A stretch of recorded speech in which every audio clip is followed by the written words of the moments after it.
ஆண்டவர் இயேசுவின் முதல் பெரிய கட்டளை என்னவென்று தெரியுமா? அதை எவ்வாறு கடைபிடிக்கிறீர்கள்? எவ்வாறு கடைபிடிக்க வேண்டும் தெரியுமா? வாங்க சொல்றேன். மறைநூல் அறிஞர் ஒருவர் இயேசுவிடம் வந்து அனைத்திலும் முதன்மையான கட்டளை எது என்று கேட்டார். அதற்கு இயேசு, இஸ்ராயேலே கேள், நம் ஆண்டவராகிய கடவுள் ஒருவரே ஆண்டவர். உன் முழு இதயத்தோடும் முழு உள்ளத்தோடும் முழு மனதோடும் முழு ஆற்றலோடும் உன் ஆண்டவராகிய கடவுளிடம் அன்பு கூர்வாயாக என்பது முதன்மையான கட்டளை என்று கூறினார். ஆனால் இப்போ ஒரு சில பேர் சொல்கிறாங்க, மற்றவங்களை குறை சொல்கிறாங்க. எப்படின்னா, அவங்க கடவுளை மட்டும்தான் அன்பு செய்வாங்க, ஆனால் நாம் அப்படி இல்லை, நாம் எல்லாரையும் அன்பு செய்வோம் அப்படிங்கிறாங்க. அப்படி நீங்கள் எல்லாரையும் அன்பு செய்தா இந்த உலகமே என்றைக்கும் அன்பாக மாறி இருக்குமே. ஆனால் அப்படி யாருமே நடக்காததுனால தான் இன்னைக்கு தீமை பெருகிக்கிட்டே போயிட்டுருக்கு. தங்களையே பெருசாக போய் பேசிக்கிறாங்க. இதனால் ஆண்டவர் கட்டளையிட்டபடி அவங்க நடக்காமல் தங்களையே ஏமாத்திக்கிறாங்க. ஆனால் அவங்க முதல் பெரிய கட்டளையான கடவுளை அன்பு செய்ய தயாராக இல்லை என்பது தான் நன்கு தெளிவாக தெரியுது.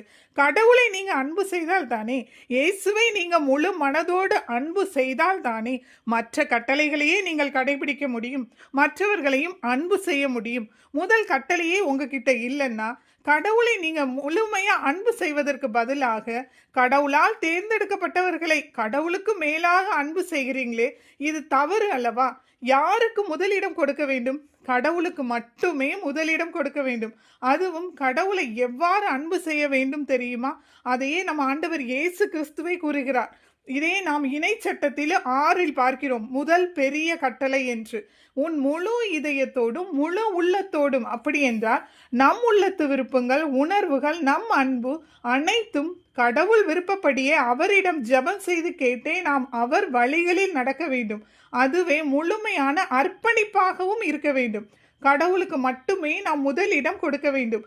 எல்லாவற்றிற்கும் மேலாக கடவுளையே அன்பு செய்ய வேண்டும். வேறு எதையுமோ எந்த மனிதரையுமோ கடவுளை விட அதிகமாக அன்பு செய்யக்கூடாது. அவரை மட்டுமே வணங்கி அவருக்காகவே வாழ வேண்டும். முழு மனதோடு என்பது நம் சிந்தனை, அறிவு, முடிவெடுக்கும் திறன் ஆகியவை கடவுளின் கையில் இருக்க வேண்டும். கடவுளின் வார்த்தைகளை தியானித்து அவருடைய சித்தத்தின்படி நாம் சிந்திக்க வேண்டும். முழு ஆற்றல், முழு பலன் என்பது நம் திறமை, நேரம், செல்வம், உழைப்பு அனைத்தையும் கடவுளுக்காகவே செலவிட வேண்டும். வெறும் வார்த்தையால் மட்டுமல்ல, செயல்களாலும் கடவுளை அன்பு செய்ய வேண்டும். இதுவே பெரிய மாபெரும் கடவுளின் கட்டளை. இந்த கடவுளின் கட்டளை பகுதியளவில் அல்ல, முழுமையாக நேசிக்கும்படி நம் ஆண்டவர் இயேசு அழைக்கிறார். நம் உள்ளம், ஆத்மா, மனம், ஆற்றல் அனைத்தும் அவருக்கே அர்ப்பணிக்கப்பட வேண்டும். இதையே இணைச்சட்டம் 6:5 இஸ்ராயல் மக்களுக்கு கொடுத்த கட்டளை ஆண்டவர் இயேசு முதன்மையாக கட்டளையாக கூறுகிறார். ஆண்டவரே, என் உள்ளம், என் ஆத்மா, என் மனம், என் பலன், ஆற்றல் அனைத்தும் உமக்கே உரியது. என் வாழ்வை முழுவதும் உம்மை நேசித்து உமக்கு மட்டுமே மகிமை சேர்க்கும்படி என்னை நடத்தும். ஆமேன்.